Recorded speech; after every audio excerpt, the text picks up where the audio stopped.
আমাদের আসল জিনিসটা বুঝি। আসল জিনিসটা হচ্ছে তোমার এই যে গ্রাফ দেওয়া আছে, এই গ্রাফ হচ্ছে পরিবর্তনশীল বলের একটা গ্রাফ। এখানে সরণ দেওয়া আছে, আমরা এ থেকে কৃত কাজ বের করব। এখন চিন্তা করো যে এখানে এই যে ক্ষুদ্র ক্ষুদ্র যে কাট করা, এই কাটটা নাই আসলে। চিন্তা করো যে গ্রাফটা এরকম বাইরে এখানে লম্ব টান দেওয়া আছে, তার ভিতরে কিছু কোনো দাগ টাগ নাই। এখন আমাদের প্রথম স্টেপ হলো এই গ্রাফটাকে অতি ক্ষুদ্র মাত্রায়, অতি ক্ষুদ্র ক্ষুদ্র আকারে কাট করে নেওয়া, ভাগ করে নেওয়া।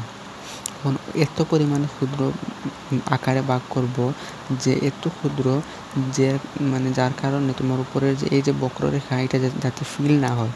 তোমার আমি একটা এক্সাম্পল দিই। ধরো তোমার হাতে একটা আলু আছে, তুমি আলুকে এত ক্ষুদ্র করে স্লাইস করবা যাতে আলুর যে উপরে যেরকম বাঁকা থাকে, যে বক্ররেখা, এটা যাতে আর ফিল না হয়। তো ফিল না হলে কি হবে? ফিল না হলে এই যে প্রতিটা যে কাট করলাম, এটা কিন্তু একটা আয়তক্ষেত্র হিসেবে ধরা যাবে।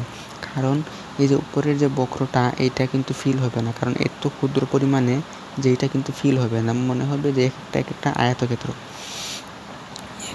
এখন আমাদের প্রতিটা আয়তক্ষেত্র থেকে কিন্তু এখন আমি কাজ বের করতে পারবো। ওই যে তোমার আগে বললাম এফ ইন্টু এক্স হচ্ছে এই আয়তক্ষেত্রের ক্ষেত্রফল।